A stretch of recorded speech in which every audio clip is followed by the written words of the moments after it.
My name is Dan Baker. I'm the Global Reentry Program Director, and I see a lot of familiar names, so it means that many of you are finding us not for the first time, but for those of you who are first-time participants, welcome.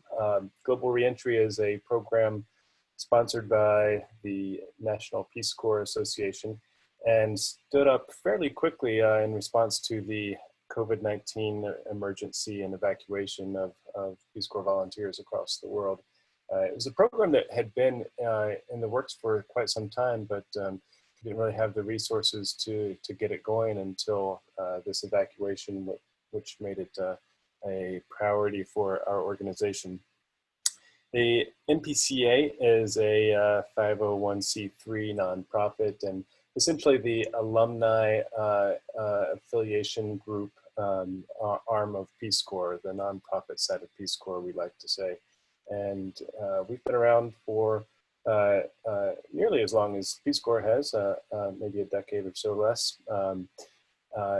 This is a small organization. We're just a staff of 12, 14 people, quickly growing with the addition of myself and Jodi in the last month. I can say just a few other things about Global Reentry. You all obviously are interested in the careers piece of our program, be it by virtue of your attending a interview session, Acing the interview, which Jodi will begin shortly. There are a few other things that we like to, we will eventually be doing that we're working towards with Global Reentry, and 4 pillars, as I like to say, 3 in addition to the careers services. We hope to start sharing in the short term, and we already are to some degree on in our weekly newsletter, additional educational resources, and not just graduate school and information about fellowship tuition reduction programs, but also just free resources that would be interesting to most careers that volunteers seem to pursue following Peace Corps. We'll be building that out on our website, so please find us there. Excuse me, there's a helicopter going over my house.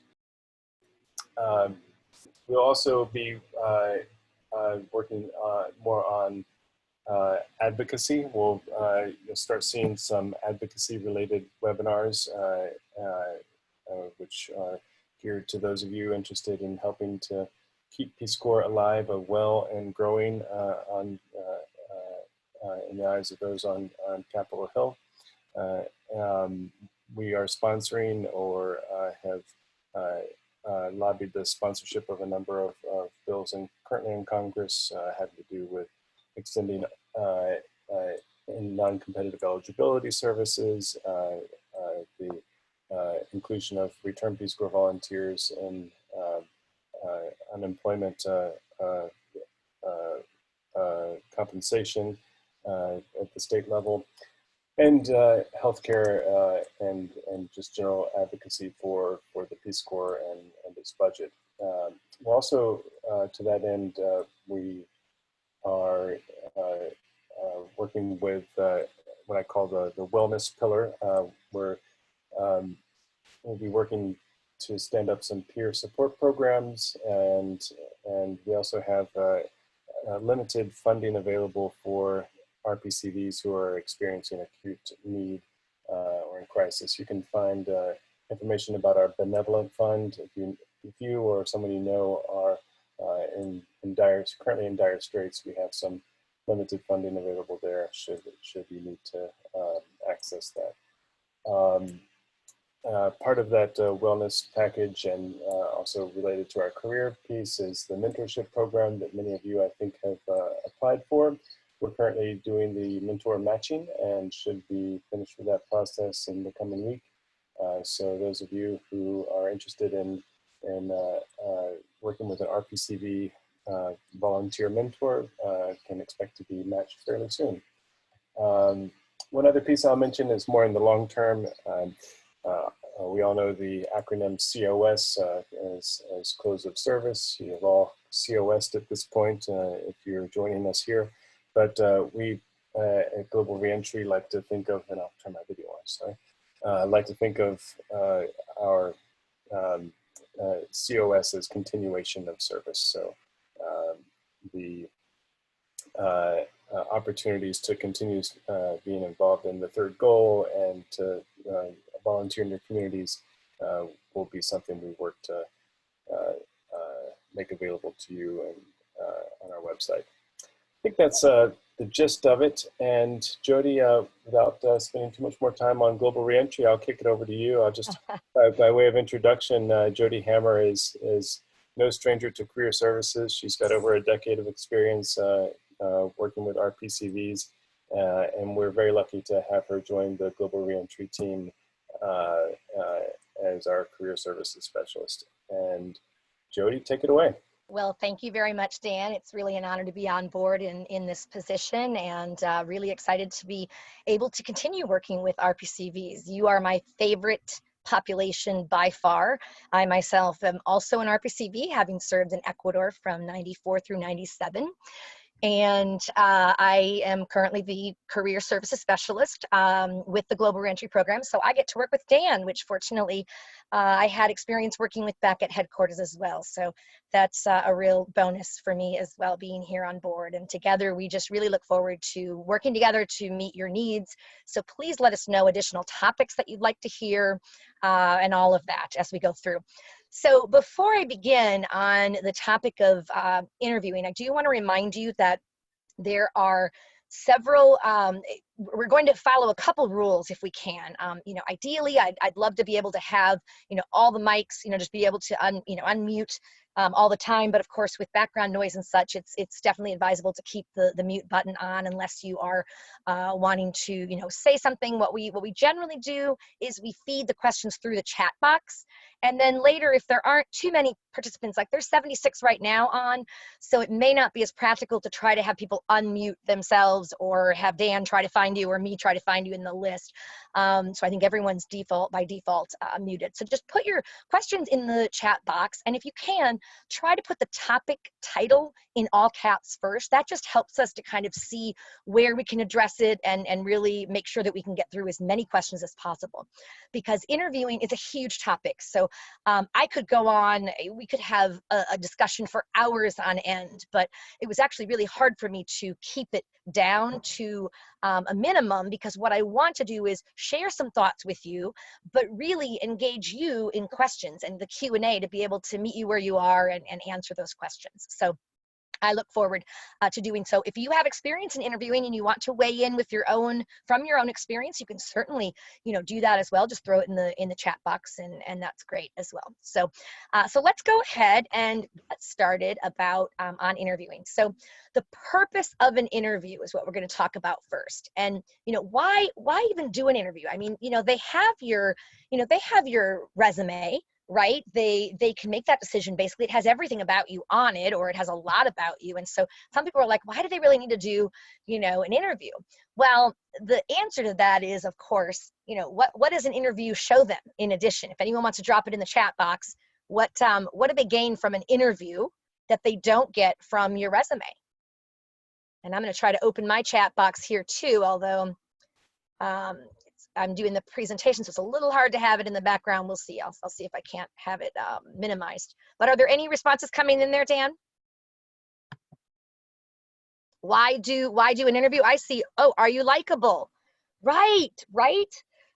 People can be really smart and really talented, but they don't have the interpersonal skills, maybe, right? Or that ability to get along with people. You know, maybe the company is a certain kind of a culture. Maybe it's a very laid back culture and you're much more of a, you know, type A, very, very, you know, whatever, and maybe just wouldn't fit in. So they can see that more in an interview. So that's one of the many reasons to ask you, you know, for an interview as well, right? Soft skills, great. If you fit into the company, Yaneth says communication skills, right? So a lot of times it's those soft skills, right, that come out in an interview versus in, you know, the resume and such. So But it's a very good point somebody brought up here, Nat. Is the company right for you? And that is just as important. I know that, you all are in a situation right now where, you've gotten back, earlier than expected. And, you obviously need to weigh the, you need to get a job and probably sooner than later and such. But an interview does also allow you that, that opportunity to assess the employer too, and like make sure, is this a great fit? And I don't know about you, but many of the clients I've worked with, and myself included, have gone to an interview and I've left it and thought, that is not the right fit. Either a visceral reaction or it is just not the right fit for me. I mean, it's a great organization, I'm sure they do good work, but it's just not, right. And that's really important to weigh in as much as possible, if it's the right fit for you, because if it really isn't, it might be a mistake. And maybe that next job opportunity would be better. So great. So lots of good reasons to do an interview. And it's two part, like I said, it's advantageous for the employer and the prospect. For the employer, hiring is a really expensive initiative. I mean, when they bring you on board, they're investing a lot of time and a lot of money in you. And so the last thing they want is somebody who's going to walk out 2 months later and they're going to be in the same situation and have to restart that whole process. So they want to make sure they can do everything they can to make the best decision possible, right? Okay, so great. So let's go on. So types of interviews, and I put this, you'll probably recognize that type of a Peace Corps picture in there, because that actually could be a style of an interview, which I'll get to in a moment here. But you have a lot of different types, right? You have virtual interviews, and today, of course, in COVID-19 era, this is what we're dealing with. I mean, most all interviews are virtual right now, right? Either via Zoom or Skype or another platform, and or phone, right? So there's some differences between virtual and the phone interview, right? In the employer's mind, a virtual interview, if they're doing it, via like Skype or some kind of where they have video, that's advantageous because they can see you, right? And not so that they can just judge you and your appearance, but rather it's much easier. I don't know about you, but I really appreciate Zoom in this time, even connecting with friends.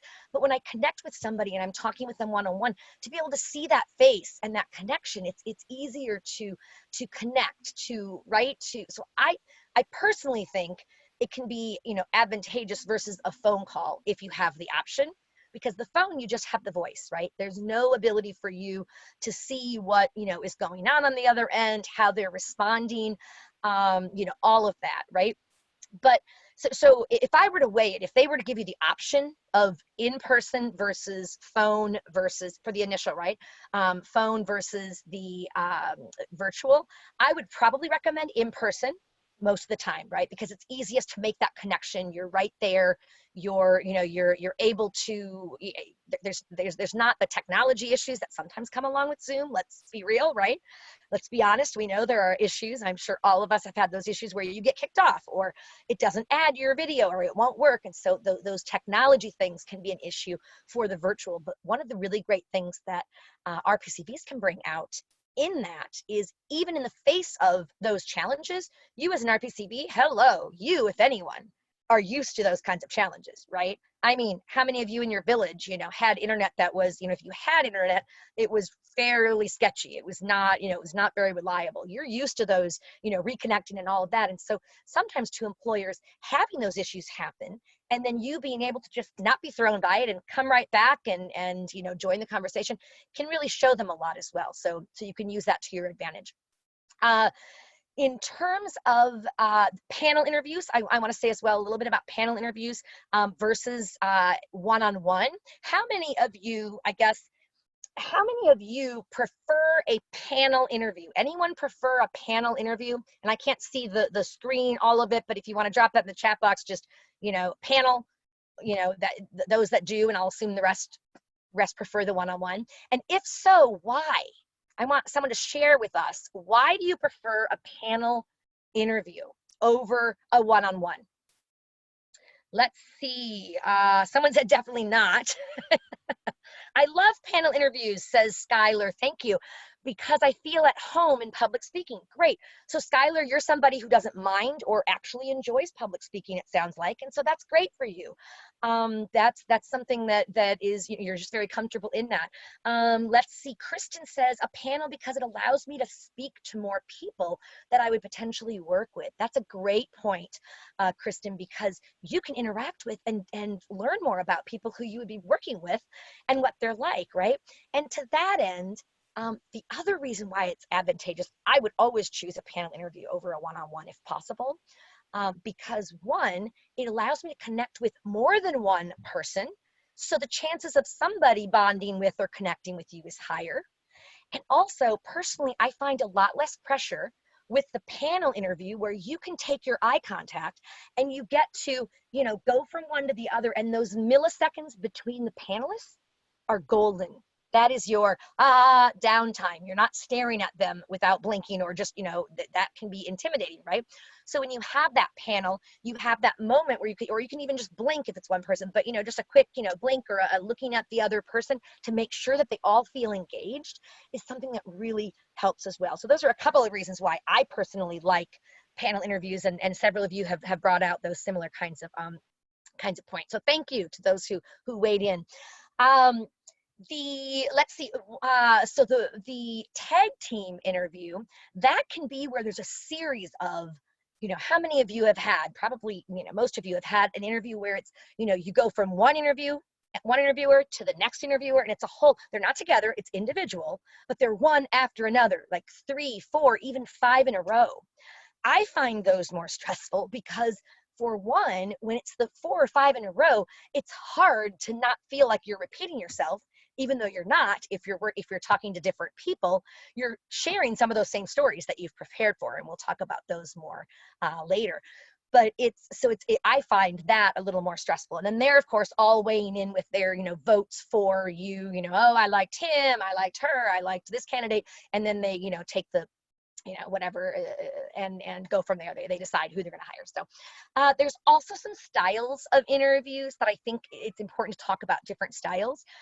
Directed versus unstructured. So a directed interview is going to be more of one where they have, or the person has, depending on how many people it is, they have their set questions lined up. It's very structured. And so they go through that list of questions, and then probably, most likely, ask you if you have any questions for them. But it's very, it's more scripted, if you will, or at least they have the questions that they're going to ask you, right? Whereas an unstructured interview is very different, and it can vary drastically. I've definitely heard of interviews where, and not that these are that common, but sometimes you might go into an interview and it's a person with you and they say, so we have 30 minutes here. I'd love you to just tell me about yourself and why we should hire you for this job. And just, where it's almost throwing it to you and just for you to talk about yourself for a lengthy period of time, which can be kind of hard, right? But more often than not, don't worry, those are quite rare. More often than not, it's at least a partially structured interview. And then they may have some time where they say, hey, I want to give you an opportunity to just, is there anything that we haven't asked you that you wanted to share with us in this interview? Questions like that. So you can share those things. So behavioral interviews is really where it's all about. That's what it's all about, right?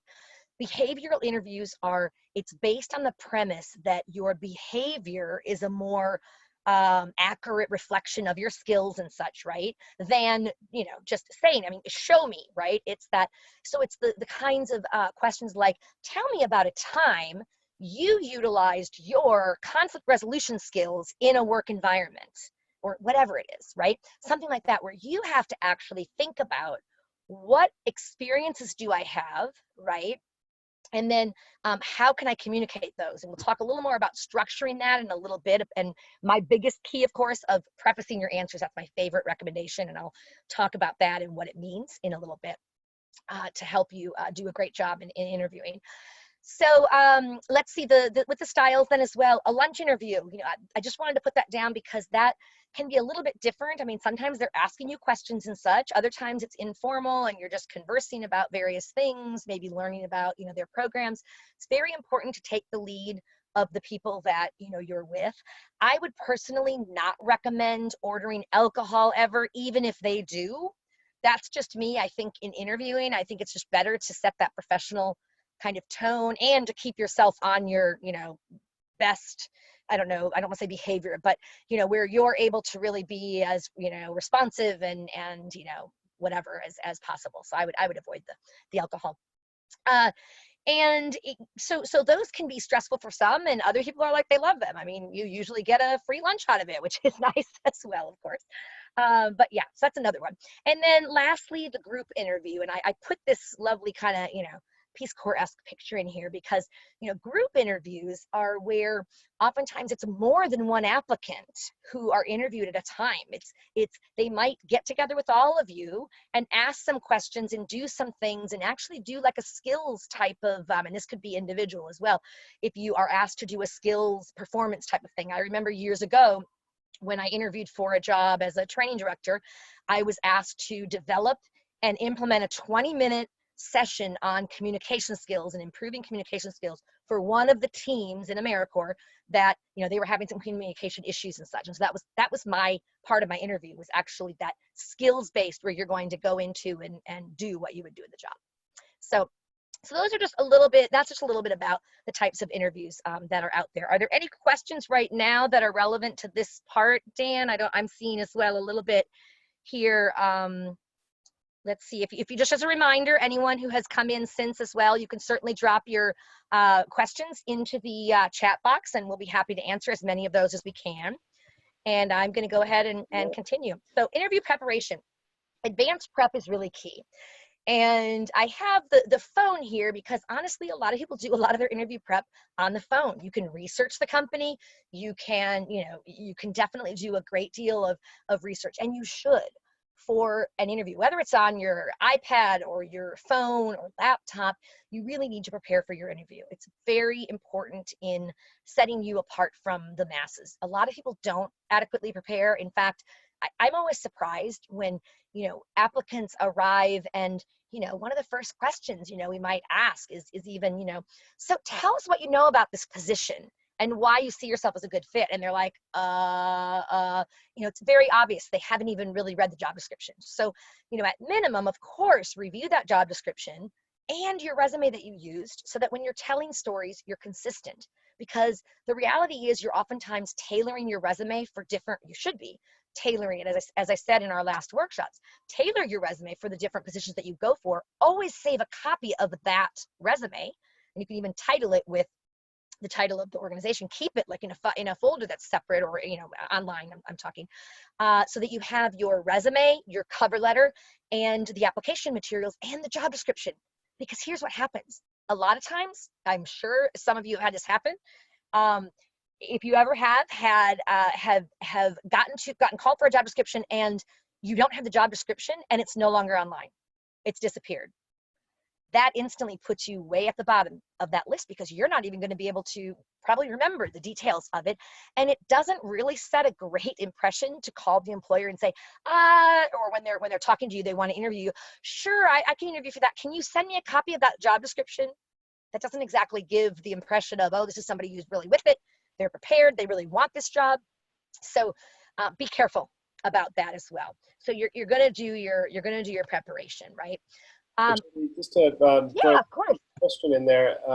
Good question from Bianca on types of interviews. Is it fair or appropriate to ask the hiring official who you're in touch with what type of interview it will be in advance? There's another question there about technical interviews and talk about practical interviews. If you're expected to prepare something for an interview, then I think you'll definitely hear that. Oh, you will. Absolutely. Yeah. But for the one-on-one versus tag panel, can you add that? Absolutely. That's absolutely appropriate. I don't think there's any harm in saying, wonderful, I'm really looking forward to this. Thank you so much. That time works well. Make sure that you exude your enthusiasm and all of that first. And then to say, do you know, do you by chance know what type of an interview it will be, i.e. a panel or individual interviews? Just, you know, for preparation purposes, you know, you can certainly ask that. That's not a problem. They may or may not know, but usually they'd know. You know, oh, it'll be an interview with 3 people. I mean, that's common. A panel is very common, you know, of 3 people. Yeah, I think I agree, Jodi, and I think you can also ask who you'll be interviewing with. And And if they don't want you to know, they won't tell you, but there's Right. no harm in asking. Yeah, and actually, Dan, that's a really good point, because that can help you even better prepare if you were able to craft that into your, to say, do you by chance know who I'll be interviewing with, and the general structure of the interview, whether it's a panel or individual, I'd be most appreciative. And if they tell you, oh yes, it'll be Larry Smith, who's the executive director, and whatever, you jot that down, and then you go do your research. You look them up on LinkedIn, to see what their background is, what kind of parallels you might have, right? Who knows? You could share some commonalities, like maybe you were both Peace Corps volunteers, or who knows what it is. But you can certainly then it be quite impressive in your interview too, and you can you're not going to want to give an impression like I've been I'm spying. It's not creepy to look people up on LinkedIn. LinkedIn is a professional setting, and it's for that purpose of kind of seeing where people are and what they do. So I think there's no harm in doing that at all. Great. Any other, and you said the other one was a technical question. Yeah, they would definitely get, I've never heard of a situation where they expected a technical performance or sharing, like training and such, if they didn't give you any, unless on the fly they said, so just off the cuff, if you were dealing with this kind of an issue, what type of a training might you implement? They certainly might say that. And I'm talking from the training and development arena that I'm more coming from. But in general, yeah, if they're going to say you're going to do a 10-minute presentation, they would usually give you notice on that. Okay, great. As I said, always say the job description, do your research. Craft smart questions, and we're going to talk more in the end about questions that you can and should ask at the end of an interview. You don't want to get to the end of an interview and not have any questions to ask, because they almost always ask it, and if they do and you say, oh, I don't have any, nope, nothing, that makes you look like you didn't even care enough to really do research to come up with something. You can always come up with something, and I'll have some to share with you that I think are some helpful ones. Address your jitters in preparing. Let's face it, interviewing can be stressful, and I think a lot of people, it's more stressful for some people than others. I forget the name of who shared, I love being on stage and whatever, and that maybe you're not as impacted by that, you don't have those jitters, but others may be more comfortable in like that one-on-one, or they might be nervous. And honestly, I think most people are nervous for an interview to some degree, right? Because there's something riding on it, especially if it's a job that you really want. You really want to do a good job. You really want to sell yourself so that you can get that offer and start in that. So it would be normal. I would almost think it would be abnormal not to have any jitters or any concerns or nerves. And to be honest, nerves to some degree help you. In excess, they can hurt you, because they can cause you to lose your train of thought. You can stutter, you can get, just freeze up and things like that. But let's be honest, people who are interviewing you have been in your situation as well, and they know what it feels like. So they're not there to try to intimidate you generally, right? They're I think people are fairly forgiving. I mean, so don't worry about it. Just accept that, yeah, okay, I'm a little nervous, and that can help me, and I can do a great job, in spite. Now, I wrote down there the Superman pose, or Superwoman pose, and I talk about this a little bit later as well, but it's one of the things the day of that you can do to really ground yourself when you arrive to the location. So it's been shown, it's like deep breathing, and it's literally just putting yourself into the Superman. Spread your legs, you stand up tall, you spread your legs, hands on your hips, chest out, and then take a couple deep breaths. And literally, research has shown that helps to calm you down and make you feel more confident. Now, when you get to the place, I'm not recommending that you go into the organization and then strike out your Superwoman, Superman pose in front there. That would not help you at all. But get to the place early enough so that you can go, maybe I wouldn't grab coffee because coffee can make you jittery, whatever, but grab a water or whatever, go into a restroom that's nearby, not if you get there too early, you don't want to go into the facility yet, because then it pressures them to start before they're ready. But take some time to do that super hero pose and that breathing to just get yourself grounded, right? It can really help. So, okay. Great. Let's go on here. So dress for an interview, and this is the business formal, or, more formal. What I say to people is, um, if you're dress the best that you would ever dress in that organization. Now, I understand that not all organizations are business formal, certainly. Most tend to be business casual. But if there's any day in the life of you going to that job to dress up more or kick it to the next notch, it's going to be the interview.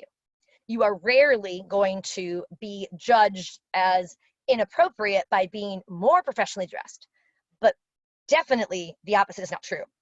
You could easily be judged as, if you dressed informally, even if, for example, that organization from your research has a casual Friday and they have jeans.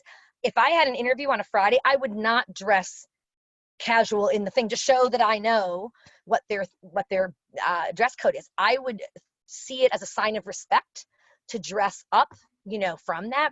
Now, it may not be the complete matching suit, right? For a man, for example, you could certainly go in a blazer and slacks. Dan, I'd love you to weigh in on this one as well from your perspective. And then for women, let me just say for women, the same thing. It does not have to be, if it's a suit, it does not have to be like with the dress on the bottom. It could certainly be a pantsuit or a blazer. And I don't really care if it I want it to not clash, but it doesn't have to be a matching set of what's, the blazer and and the pants or the skirt, whatever. Now, some people will wear, a nice dress that looks fairly formal and not formal night wear, but as in business formal. I'm a little more flexible here in DC. In general, they talk about the conservative, that it's fairly conservative from a business standpoint.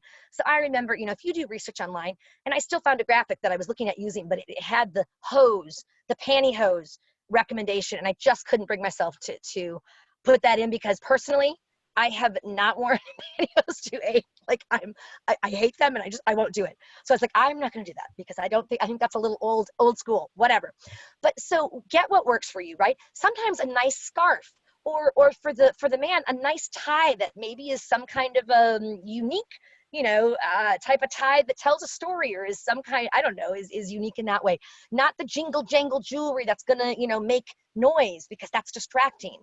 Nothing that's going to distract them from you and the what you're saying, right, is what I say. Dan, do you want to weigh in on more on either men or women? Yeah, and I've by virtue of context, I've worked in the last 10 years in federal and nonprofit jobs in a variety of locations. So I would say for a federal job, always wear a suit. That Yes. doesn't matter which agency. Always wear a suit and a tie. On the nonprofit side, though, for men, you're getting I've honestly always worn a suit, but I've felt overdressed. Yeah. I was overdressed to the point that I was making the interviewer feel uncomfortable because Good they point. were so casual. So Yep. in your research, I would always wear a blazer at least for men. Yeah. And I do like Jodi's recommendations for women to have a standout accessory. Guys can do the same thing. I like that your image here has the fun socks or cufflinks or a little bracelet that calls attention or something. But you also don't want to borrow a Rolex watch or something. Right. Don't overdo it. Yeah. Good points. Yeah. So, use your best judgment. And the other thing is when you're researching beforehand, ideally talk to people who've worked in that sector, in that industry, whatever, to get a little more insight from them. But some organizations, like I think of Kaboom, who, I love the organization Kaboom, and they build playgrounds for kids, all over the States and really even internationally. And they're based here in DC, and they're VP, their former VP used to be my boss in AmeriCorps. And I know that they wear t-shirts, and it's the Kaboom t-shirt. That's their dress code. I mean, that's what they wear. That's their dress outfit, right? So I can see your point, Dan, where that could be a little over the top if you're in that full on suit, coming in to interview with them. So Jodi, All right, as let's we go ahead and go through a little bit more. What are we looking at for time here? I'm sharing my screen, so what are we at timing right now, Dan? So we've got 20 minutes left, and Okay, in transition, I thought we'd just take one more question, Jodi, for sure. the uh, uh, Nancy asks about interviewing for a job that you know very little about, uh, Mm-hmm. what materials for the organization, and if they're limited on only a few points. Nancy, honestly, I'd like to hear from Jodi, but I would be very wary of an organization that who's for whom I only have 4 bullet points of Yeah, information as I interview with them. I think it'd be very fair to ask for more information in advance right. of that interview. Um, but if it's a contact that you trust and you're going in fairly blind, then yeah, you can let them know that you really need to know more. That's a fair question, Yep. but don't uh, uh, hold it over them either, I think is the point. Jodi? Right. Right. Yeah. No, that's good. I agree absolutely. So the day of the interview, arrive early, as I mentioned. Try to do a dry run if you can, because even when you look at your Google Maps or MapQuest or whatever you use, Waze or to that is so much depends. So I would allow extra time. If it says it's going to take you a half hour, I would probably allow maybe, at least 45 minutes, maybe even 50 or more, just to be there sooner than later. You want to be early if you want to bump it out so that it's enough time with at least 15 to 30 minutes extra so that you can get there at least, I would say, arrive there at least 15 minutes early, 15, 20 minutes early. I wouldn't go into the actual company until probably maximum 15 minutes early, unless there's a large screening process that's going to take a long time, because otherwise it can put them on the spot and they feel pressure to finish if they're doing something else and you're there already. If you're a half hour early, that doesn't necessarily go over well. But like I said, run to the coffee shop, nearby or next door, or, go into the bathroom, do your superhero pose, get yourself grounded, drink some extra water to avoid, go to the bathroom, drink some extra water to avoid the parched, mouth that can come with nerves sometimes as well, all those things. So do that. Address your jitters, like I said, with deep breathing too, just that breathing in through your nose and out through your mouth really helps ground yourself. And that's really important when you're going into an interview. So smile, I cannot emphasize this enough. And it's not a fakey smile, but rather, a real, a smile of warmth, that exudes warmth and, positive energy and excitement and just interest. That's so important. The first few seconds they meet you is infinitely important, just as important as anything you say in the interview. And it's very hard to change that first impression when it's negative. So you really want to have that first impression initially. Tip for the guys, if you're sitting there and if you tend to get sweaty palms, which is very common, right? And that doesn't really feel really nicely when you give that grip and it's that sweaty palm, right? So one thing that's really easy for you to do, you usually have pants. You can put your hand in your pants and draw it out, wiping as you draw it out. So it's then it's more dry for at least a few split seconds when you shake the hands. That's just a tip. And women, you can do the same thing if you have the pants on with pockets. So really, just work on that. The first few seconds are so vital. And then lastly, bring your materials, right, that help show you off. I like bringing a leather portfolio. They're not very expensive, or even if it's not a leather one, a portfolio that's nice, not, really gaudy or whatever, but something that's, fairly nice. Now, some people, I have a great one from Ecuador and I love it. And I get people are like, wow, where's that from? It's very unique. So something like that could even work well. But in that, you want to bring extra copies of your resume, because guess what? Sometimes the panelists, they come and they forget their materials. Let me tell you, it's a very professional, it gives a very professional vibe when you say, oh, I did bring copies of my, extra copies of my resume if anyone needs a copy. It's like, wow, that shows that you're just really put together and you're, ready to go. So I would also bring a copy of your references, and not that they'll necessarily, you can certainly offer them, at the end, you might offer them by saying, I do have a copy of my professional references, all of whom can attest to my strengths and dedication as an employee. If you'd like those now, or I could certainly email those to you if you prefer. that again tells me, wow, other people can vouch for this person. He's a good or she's a good candidate. So I just think it makes you look really polished and put together. So yeah, so that, and then a notepad. I mean, like that's in your portfolio usually, right? You have the type of paper that fits in there, and you can certainly have some of your questions written out. I know people stress about, oh, I don't know if I'll remember the questions in the moment, so let me, can I write them out? Yeah, it's okay to do that. I recommend that you come up with, maybe 3 to 5 questions, because they might answer some. You don't want to be in that situation, like I said, of not having any. So absolutely. So great. We are getting close to the end here. I mean, of the PowerPoint slides. Then we can just go straight into Q&A. So please be sure to put your questions in the box if you haven't already. We're going to take as many as we can. I'm flexible to stay on a little longer if folks want, but I want to respect your time as well if you have something to go to. So that creating that positive impression, it really comes down to, like I said, being genuine, exuding warmth, and listening. Those are all such important factors for anyone who wants to bring on, for people, for whoever, a candidate that they want to bring on. And if you can work on that and being that genuine person and that, these kind of traits, you can really go far in that regard.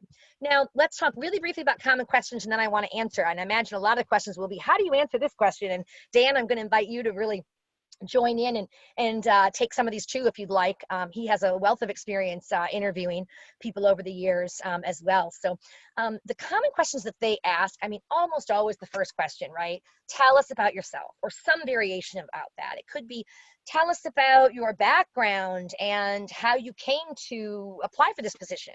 What they're getting at there is they want to know a little bit about you, not too much, right? So limit it. You don't want to go overboard. And sometimes people, especially when they first come back from Peace Corps, they get in the weeds with the Peace Corps story, and it loses them, and they get the glazed eye look, and you don't want that. So, making that concise, like a statement about your, background. You may say where you grew up, where you, and what your, what your degrees are and such. And I've most recently spent time in wherever, working with Peace Corps, tell a couple sentences about that. And unfortunately, we were, evacuated due to the COVID-19, pandemic. And at this point, I'm really looking to use my XYZ skills that I refined there, and And that's why I'm so interested in this opportunity.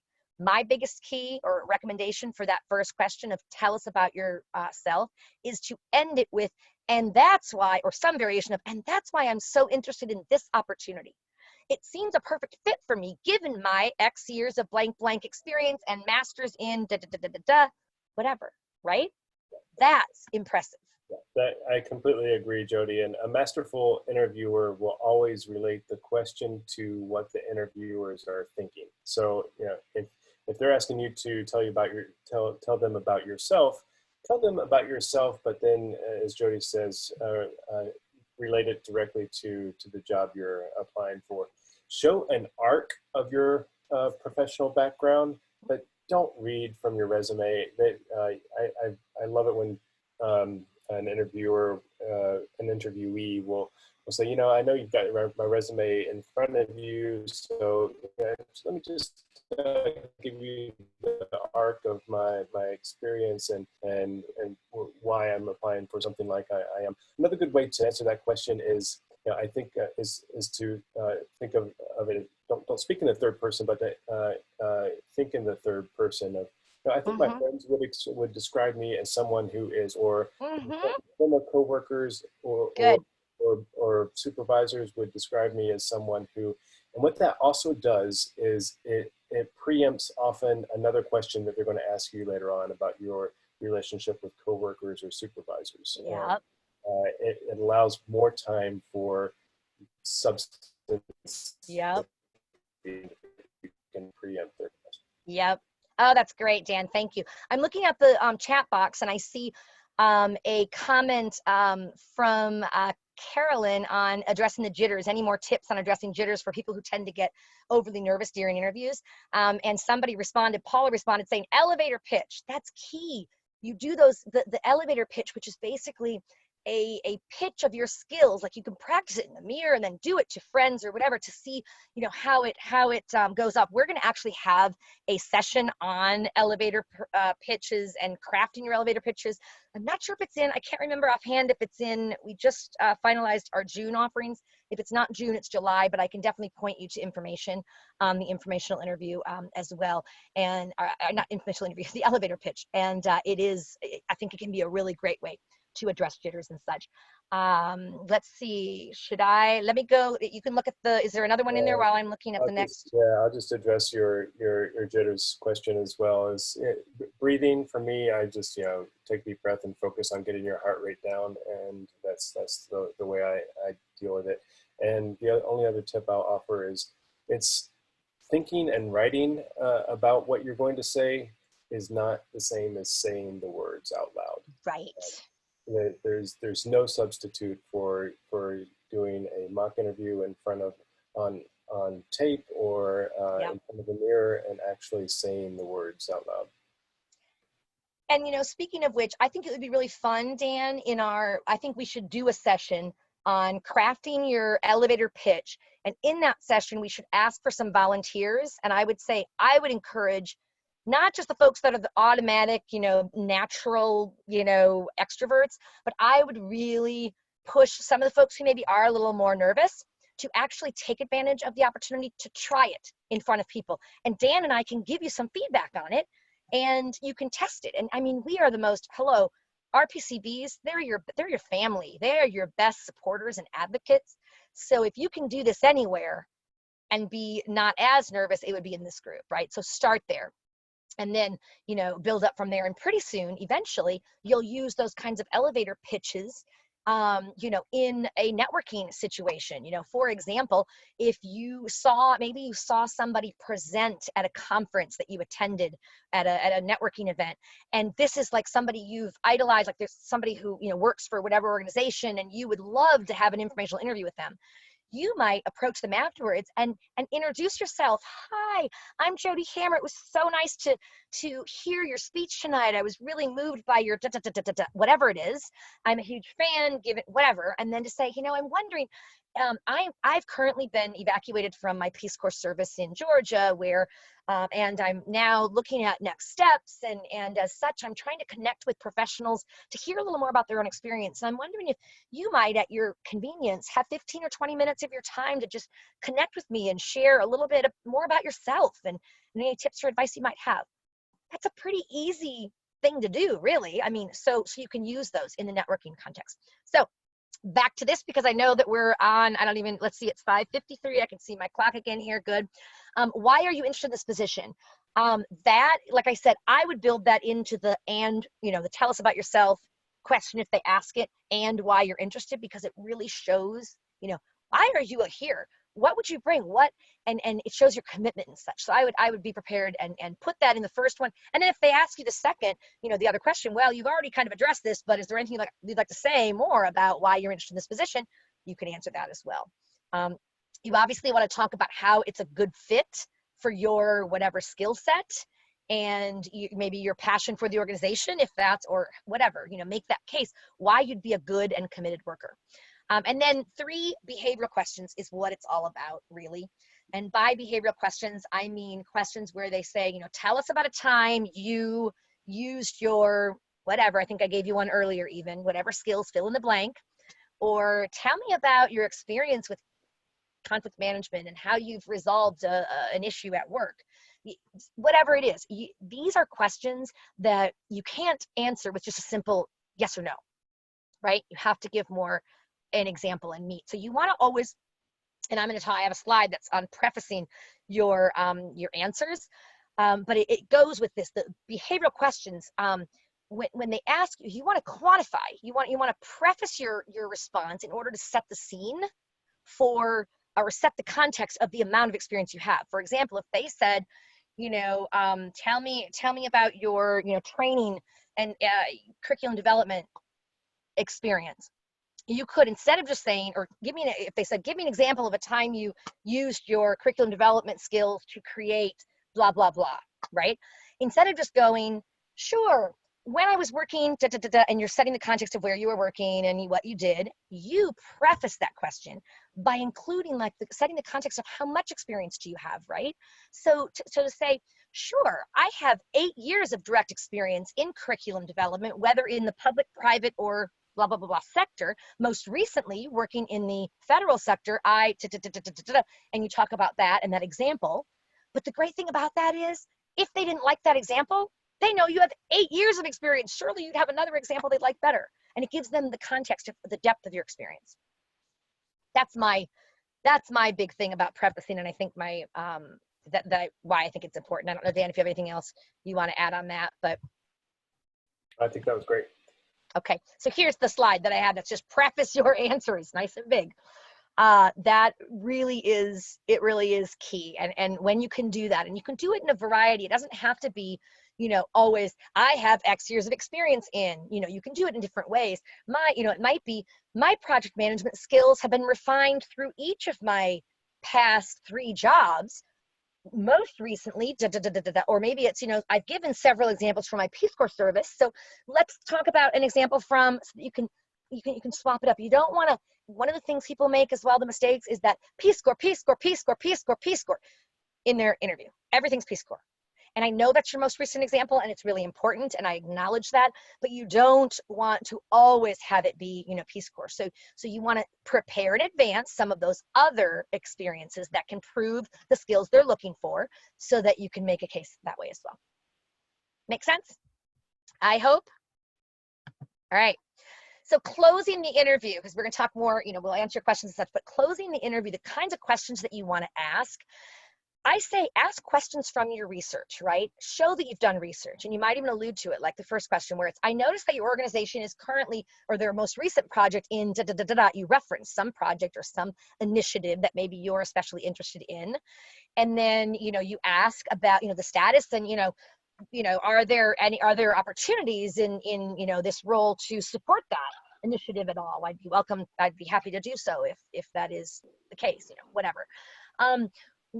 I like this question, the second one, what is your projected timeline for filling this position, and what are the next steps in the hiring process? That's going to give you both, are they looking at filling it in the next 2 weeks, or are they looking at 2 months? Because there's going to be a round 2 interview or a round 3 event or whatever. It'll give you more of a context of when you should start worrying. And I usually recommend, especially for federal, but I'd say in general, when they say whatever they put out there, I would double it before you really worry, because things always tend to, right, get put off and pushed back and things like that, right? So especially in these kind of environments, right? Right now we're in the global pandemic and all of that. And so hiring might be a little slower in some cases. In other cases, they're speeding it up because of special kinds of opportunities, whatever. And then, in your mind, what is the most successful attribute or transferable skill that a successful candidate has? I like that one. I mean, because if whatever they come back with, I would then make a case of, well, great, I'm really glad to hear that. I consider myself, very adept in that skill, and would welcome the chance to really bring my experience in that area to this position. It just, again, allows you to kind of volley for that, why you're interested. And the fourth one I left blank here. Now, other, right? There's many questions that you could have there. One of my favorites is actually, now that you have a chance to review now that you've had a chance to review my resume and visit with me in person, what, if any, concerns do you have about my candidacy? And I know many of you are going, what? I would never ask about what my weaknesses are, or what concerns do you have about my candidacy? That's, oh, never. Well, here's the truth of the matter. Typically, that's going to throw interviewers. They're like, nothing. Hey, you're great. Great. You've just gotten them to say you're great. So then you can say, well, wonderful. I'm really glad to hear that. I'm extremely interested in this opportunity, and I'm confident it would be sounds like it would be an excellent fit for me with my experience. You're able to kind of talk yourself into that job more too. Now, I just heard for the first time somebody say they didn't like that question that I just gave you. What, if any, concerns do you have about my candidacy? I like to preface it with, now that you've had a chance to review my resume and visit me in person, what, if any, concerns do you have about my candidacy? And they said because they didn't, as an interviewer, they didn't like to be put on the spot and they didn't think it was appropriate. Well, I don't know. I still like it. You're going to get different tips and advice. Take what works for you. But here's the deal. If you ask that question, you have to respond to whatever they come up with. So it's great if they say, no, nothing. Wow. But what if they say, well, you know, you seem like you're really qualified. I didn't see as much reference to XYZ experience. Do you have that? Oh, well, thank you for always. And you want to always thank them. So I always say you respond to whatever their concern is with thank you for your concern. I appreciate you sharing that with me. I'd like to reassure you, I do have experience as proven in my, and you go ahead and you wipe it up. You clean it up. They know then, right? Maybe you just failed to put it clearly on your resume. That happens, right?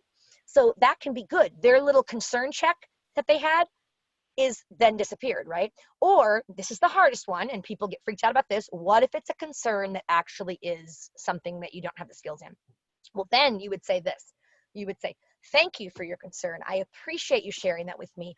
While I do not have as extensive experience in, you know, online database, whatever, this database, whatever, I am very competent in CRM and other databases, and have proven my ability to, my abilities as a quick learner. So I'm confident I can come to speed in no time. You're basically telling them, hey, I acknowledge I don't have it, but I am a quick learner. I could learn that, and great. Does that make sense? I hope. Anything, and now we're at the Q&A, so more. So hopefully there's some more questions that are in there now. Pretty good timing there, Jodi. You kept it to just over an hour. So okay, so it is over. So good job. And yeah, if you can go back to the previous slide as other questions come in. Sure. From the page that you can respond to. But I would just add in closing the interview questions to ask. Definitely show that you've done your resource, and we talked about this earlier, but review their funding online. You can always do that by looking at their tax filings or their annual reports. Sorry, background. And but also related to your job, show that you're interested in a long-term commitment. So if there's any concern about funding, you know, just want to make sure that the funding is in place for this position for the long term. I'm interested in a long-term position with you. That's always a good way to steer it. And yeah, whatever you can do to show that you've done your homework on their programs, but at the same time without making them uncomfortable. Like don't ask a really hard question about their financial stability or something like that. So it's a fine line, but I'm confident that as RPCVs you can walk it. The only other thing I was going to say about closing the interview is that's the time, and I love this word that Jodi used earlier, to exude warmth, and that is the time, if there's ever one in your life that you speak with utmost sincerity, if it is a job that you want, and you make very direct eye contact with everybody in that interview, or you look right into that camera in your laptop, and you say, you know, this is a job I'm really interested in. I think I'd be a great choice, and this and this about why, and I really look forward to hearing from you, and please let me know if there's anything else I can do just my candidacy. And you know, just shake hands if you're in the same room, or you know, even crack a little joke about how you would shake their hand if you were with them in person, if you're doing a virtual interview. So that's all I've got. And Jodi, you want to take Paige's question? Let's see. Let me get down to it here. I just got on. Sorry, I was. If you're applying for multiple jobs within one company, you're interested in and get an interview with one position, but are more interested in another, how could you phrase that in an interview, or is it appropriate to bring it up? In your initial interview, I would not really phrase, I would not indicate I'm applying for another job here as well. I would just go with both of them and see what you can get, knowing that oftentimes the first job that you get in an organization may not be your ideal job that you want, yet there's a lot more opportunity for advancement usually, right? And you can confirm this through your career chats with people and that kind of thing. Once you're an internal candidate, once you're inside and you prove your resourcefulness and your hard work and your abilities to really excel, you have a lot better chance at getting that job that was your coveted job that maybe you're technically just about qualified for, but not like overly qualified for right now. So, so I wouldn't bring that up, but I would also avoid plastering them like with every job that's open. You know, like if they have 20 jobs, you're applying for all 20. That can sometimes just make you look desperate and not, you know, as focused.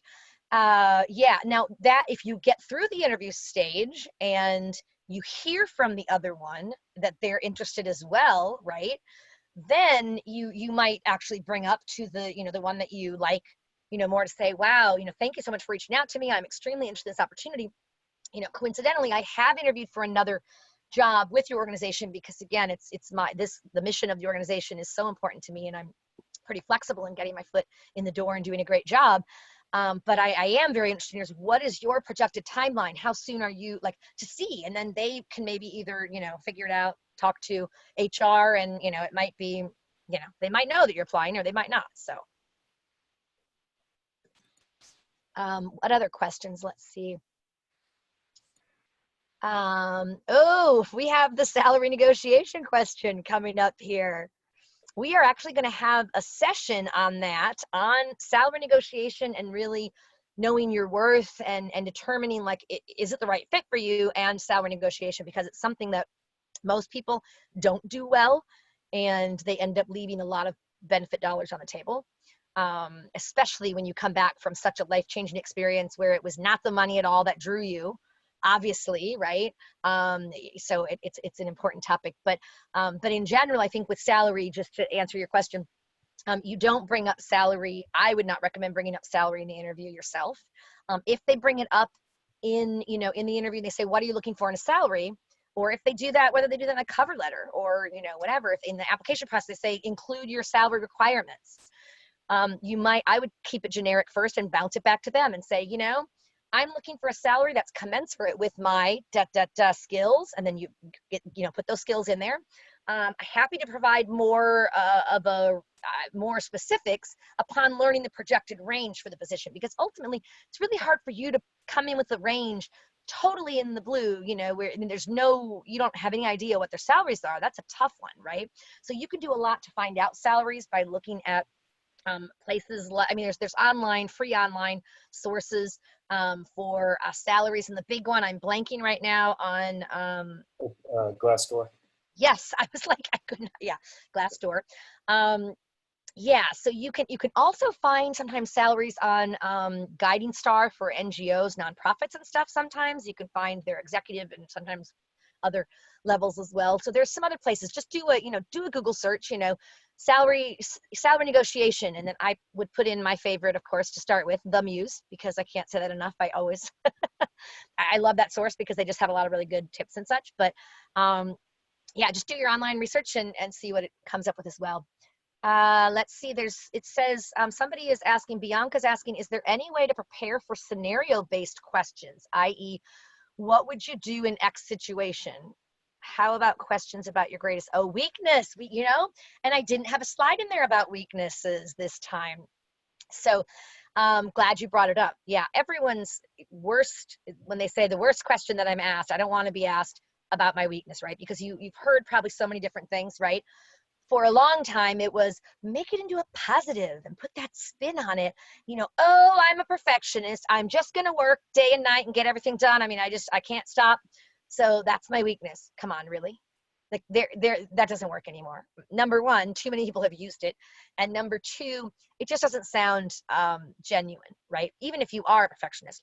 So I generally say, choose something that is a weakness, but an unrelated weakness to that job. You don't want, if they're hiring you or looking at you for like some job where it's finance or something where you need attention to detail in budgeting, you don't want to come out with, you know, I struggle sometimes with, you know, details. They're hard for me to get. No, you want to choose an unrelated weakness, and then you want to couch in the past, talk about the steps you've taken, being proactive, right, to address that weakness and how you've made progress, and you're proud of the progress you've made or whatever.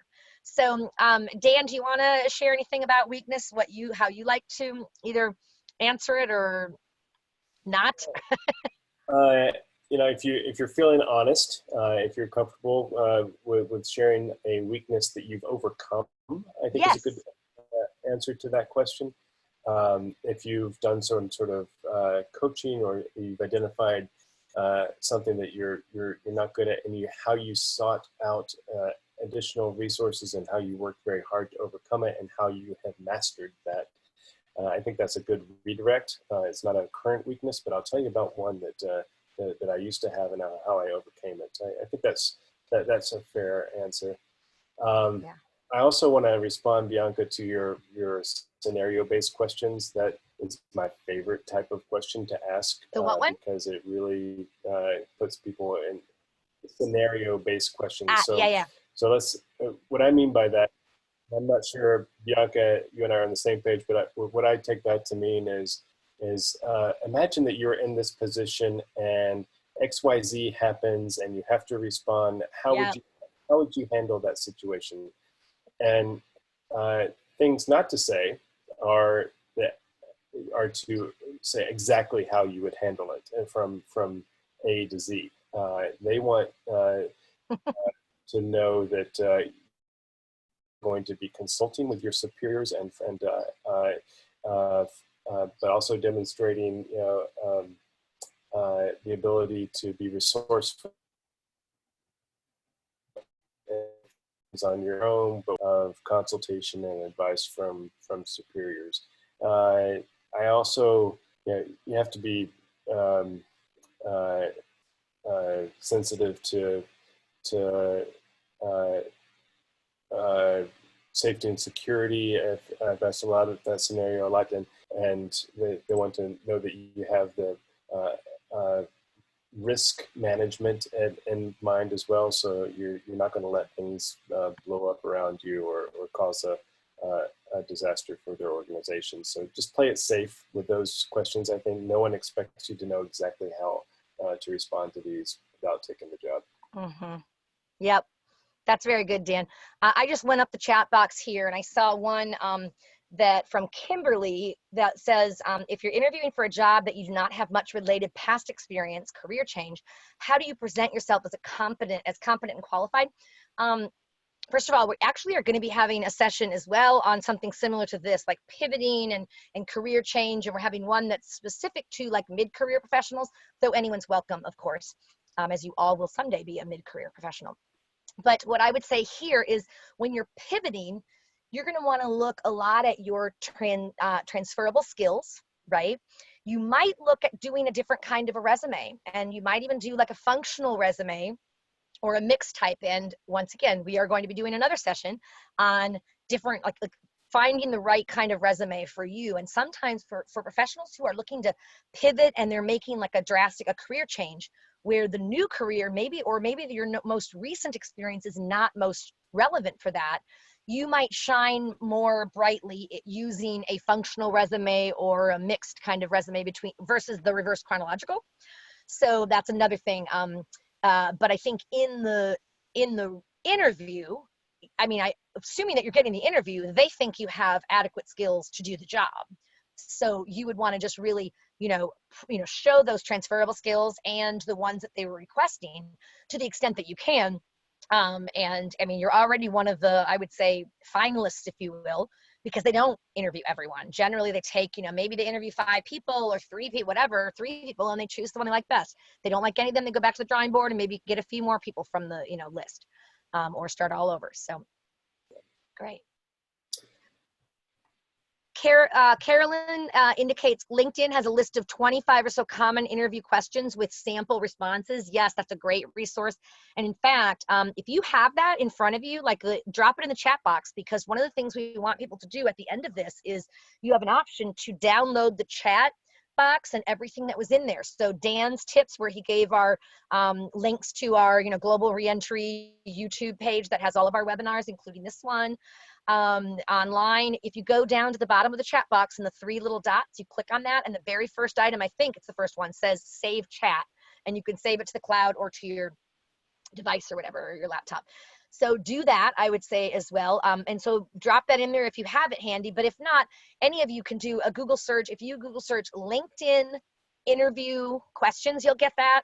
Also, LinkedIn interviewing tips. You're going to get a lot of what I've shared and some additional content. They have some really good sources. LinkedIn has some very good resources for the job seeker. So definitely put them on your radar if you haven't already. Thank you, everyone, for joining.